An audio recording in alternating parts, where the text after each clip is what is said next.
Relatos mágicos y bautizos de medianoche. Bienvenidos y bienvenidas a un nuevo capítulo de Relatos mágicos y bautizos de medianoche del Instituto Arcano Paracelso. En esta oportunidad nos corresponde revisar algún hecho mágico o misterioso de la historia de la humanidad. En este podcast vamos a hablar sobre Jack el Destripador. A finales de la época victoriana, entre los meses de agosto y noviembre del año 1888, apareció en las portadas de diarios como el Illustrated Policy News o el Manchester Guardian la presencia de un sanguinario suelto, responsable de 5 homicidios ritualescos y sádicos que lograron poner de cabeza a los mejores investigadores de la policía de Londres, incluida la muy sofisticada Scotland Yard. Los crímenes ocurrieron en los barrios de East End y Whitechapel, dos sectores sobrepoblados en los que se aglutinaban las clases bajas de Londres en medio de un paisaje de violencia y decadencia en que el alcohol y la prostitución eran las únicas vías de escape de una compleja estructura social. El modus operandi del homicida se caracterizaba por el descuartizamiento, a veces metódico, otras caótico, de mujeres que vendían su cuerpo por unos cuantos peniques.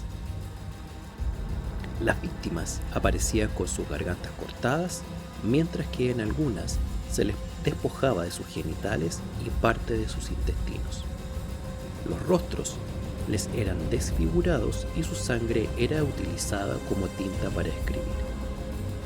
Estos actos, que rebasaban con creces la imaginación del individuo más desequilibrado, consiguieron que los medios bautizaran al asesino como Jack el Destripador.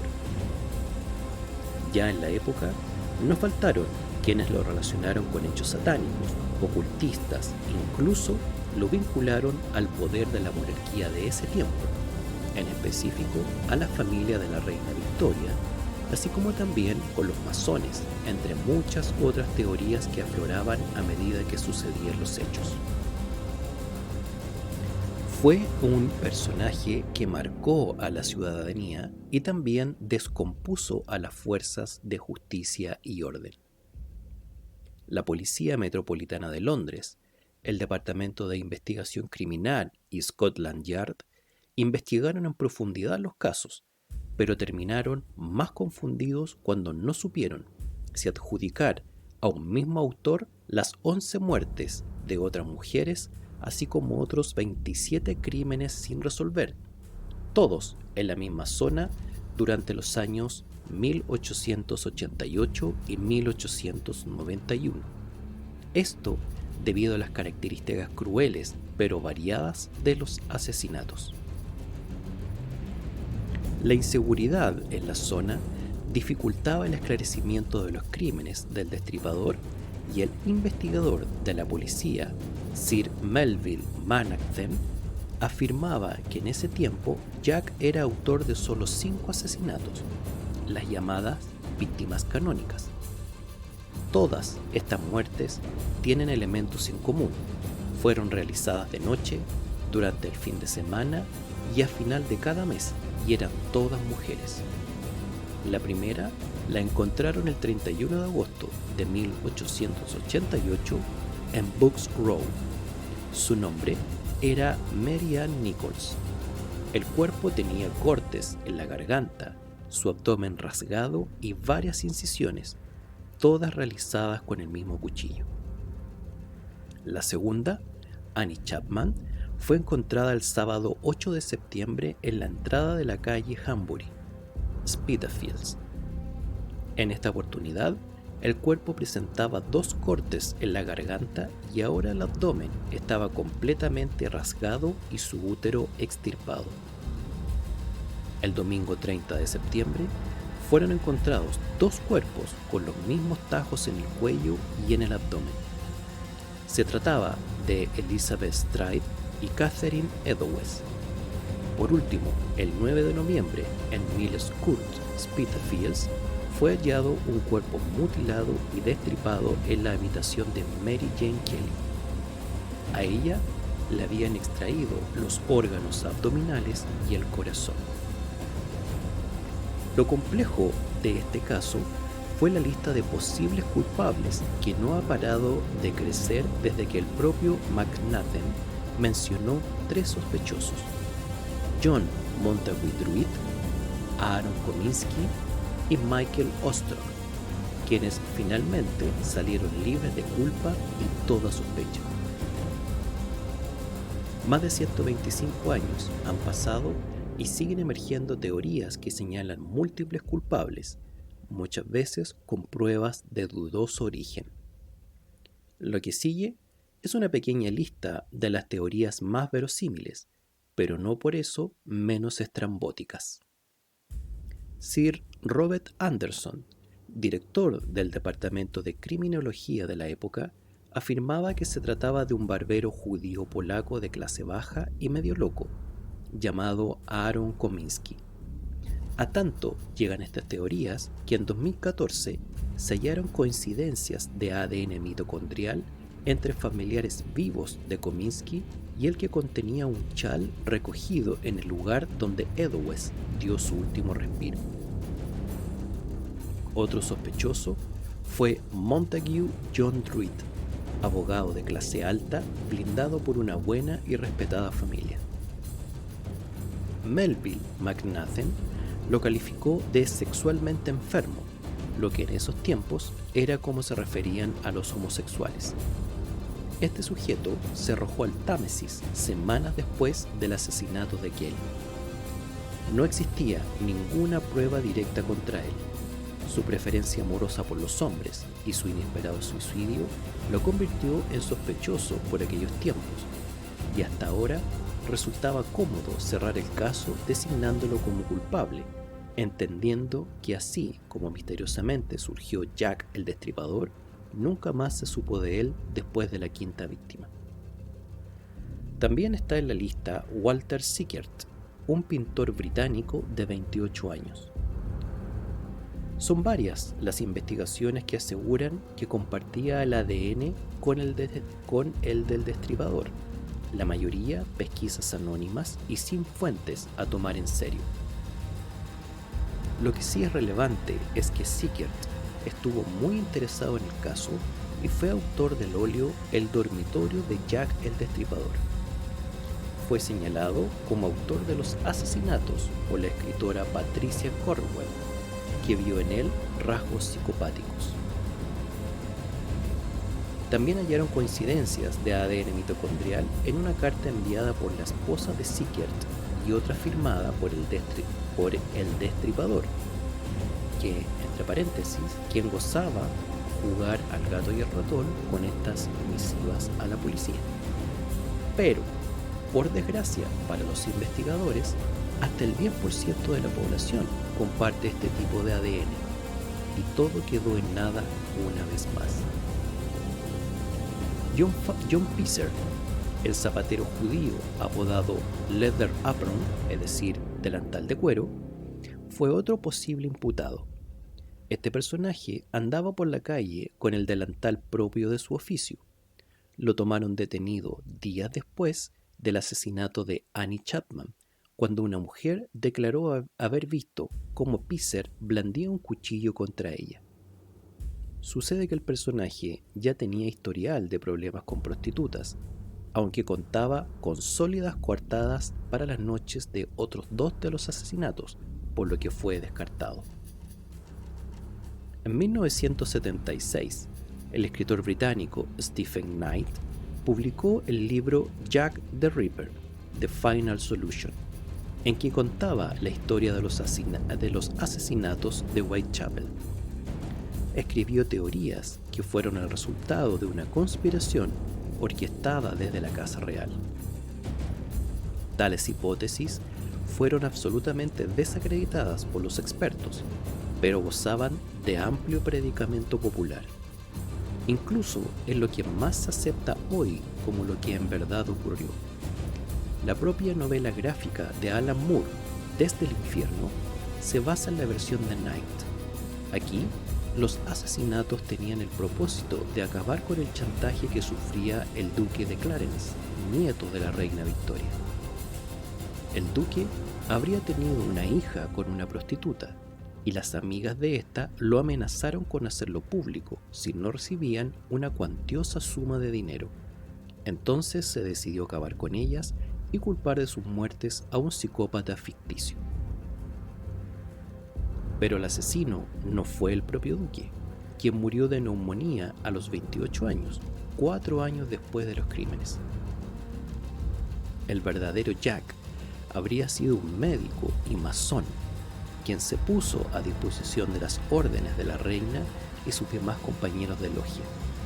Con toda su experiencia como cirujano, el denominado Jack el Destripador era entonces un hombre culto, profesional y de alto poder adquisitivo, que sabía cómo diseccionar los órganos de las 5 prostitutas a quienes atrajo con costosos y prohibitivos racimos de uva, que entre paréntesis se encontraron en un par de ocasiones cerca de las víctimas, y luego maquinar toda una ceremonia macabra y sangrienta propio de los conocimientos ocultistas que tanto veneraban. Y si alguna vez los cadáveres de estas mujeres presentaban cortes desprolijos, como hechos por alguien sin habilidad en el uso de un bisturí, es porque se habla que el médico en cuestión quiso hacer participar a su analfabeto cochero en sus crímenes.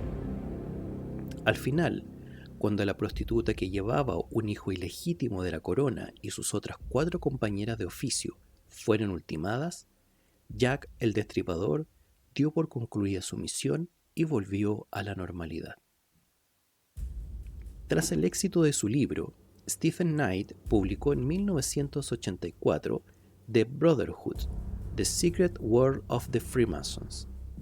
Aquí profundizaba en los quehaceres de la francmasonería, catalogados de graves en esos tiempos por su carácter secreto y dada la influencia en el dictamen de las leyes del país, así como sobre el cuerpo social, la aristocracia y la realeza.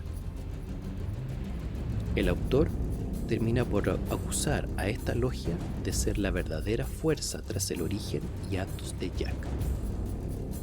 Ambas obras de Knight alimentan el inconsciente colectivo de historias y conspiraciones que no cesan hasta hoy. Si incluso los personajes en el videojuego Sherlock Holmes contra Jack el Destripador y Batman con Gotham Bad Gaslight entran en este juego de dar con la verdadera identidad de uno de los más horrendos asesinos en serie, quien se esfuma cual fantasma cuando nos acercamos demasiado a descubrir su verdad. Existe un sinfín de teorías que se pueden combinar para dejar satisfechos los curiosos. Lo cierto es que quien fue realmente Jack el Destripador sigue siendo un caso sin resolver, y lo desconcertante es su relación con Chile. Peruanos y bolivianos suelen decir que la guerra de 1879, la llamada del Pacífico por los chilenos, del guano para las naciones andinas y del salitre para el resto del mundo, no fue contra Chile, sino contra una coalición secreta entre Chile e Inglaterra. Y por eso perdieron, porque se enfrentaron al mayor imperio de la época, que usó a los chilenos de meros peones para intereses globalizantes manejados por la ideología política con más muertos de la historia, el imperialismo británico, como veremos más adelante quizás en otro podcast. Y hay verdad en el reclamo de nuestros vecinos. Quizás sea exagerado decir que la guerra fue un Perú-Bolivia versus Inglaterra-Chile, pero de que hubo mano imperial, la hubo. Y más de lo que nuestros historiadores y militares se atreven a confesar. Tanto el ejército como la armada fueron financiados y dotados por los británicos, y existieron al menos 3 ofrecimientos concretos de soldados y buques para garantizar el triunfo chileno, que era el más conveniente para los intereses de la corona que buscaba el control absoluto del llamado oro blanco de las Pampas, borrando a las inversiones alemanas que también trataban de marcar la zona. En una de las explicaciones por las cuales, a partir de 1882, Chile comienza un continuo armamentismo que nos convertiría en la potencia militar más fuerte del Cono Sur y en la armada de guerra más poderosa del Pacífico, todo gracias a la llegada de poderosos cruceros acorazados de última generación de fabricación inglesa. Tal era el poder y el peligro que representaba este Chile imperial de fines del siglo XIX, que Estados Unidos desistió de apoyar al derrotado Perú y se motivó, por temor a ser algún día atacado por Chile, a crear la Flota del Pacífico de la USA Navy.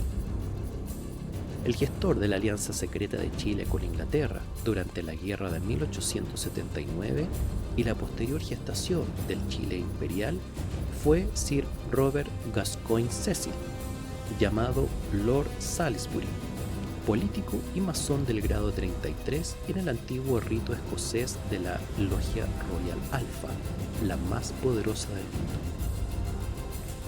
Aunque en los últimos años se ha desestimado la participación de Lord Salisbury en la masonería, lo cierto es que los documentos que aseguran su rol dentro de la hermandad no solo son más numerosos, sino también más antiguos, sin contar que, en ese tiempo, era requisito participar de la masonería para ascender en los cargos más altos del Imperio Británico, y este personaje alcanzó el pináculo. Hacia 1879, Lord Salisbury era ministro de Relaciones Exteriores de la Corona, cargo desde el cual fue el más ferviente aliado de Chile en la Guerra Andina, quien personalmente se encargó de armar nuestra nación, entregar créditos de guerra muy convenientes, enviar ingenieros navales para reparar los barcos y asegurarse de que Chile cumpliera con su parte al finalizar las hostilidades. Gracias a Salisbury, Inglaterra terminó controlando la minería del salitre hasta entrada la década de 1910, y Chile se armó hasta los dientes, teniendo en su arsenal dos de las bombas atómicas, entre comillas, de la época: el crucero acorazado O'Higgins y el acorazado Almirante Latorre. Este último fue el barco de guerra más poderoso del mundo y por ende el arma más potente del planeta. En 1885, Lord Salisbury se convierte en primer ministro de la reina Victoria, cargo que deja en 1891, pero retoma en 1895 para permanecer en él hasta 1902. Es en este segundo periodo en que se convierte en el hombre más poderoso del mundo, lo que para Chile significaba un muy buen mejor amigo. Salisbury era además el hombre de confianza de la reina y el encargado de guardar los mayores secretos de la corona, protegiendo cualquier atisbo de escándalo con todos los medios posibles. Salisbury fue el que recibió de su majestad la orden de asesinar a las prostitutas de Whitechapel para evitar un escándalo real por el hijo ilegítimo que una de ellas esperaba de su nieto, el príncipe Alberto. Fue este poderoso lord quien ideó a Jack el Destripador, y de acuerdo al ya mencionado Stephen Knight, es probable que haya sido uno de los Jacks. Un curioso giro para la historia de Chile. Tal vez su gran amigo y aliado entre 1879 y 1901 no fuera otro más que el mismísimo Destripador. Este ha sido el podcast de hoy de Relatos Mágicos y Bautizos de Medianoche del Instituto Arcano Paracelso. Nos vemos en un siguiente podcast. Relatos mágicos y bautizos de medianoche.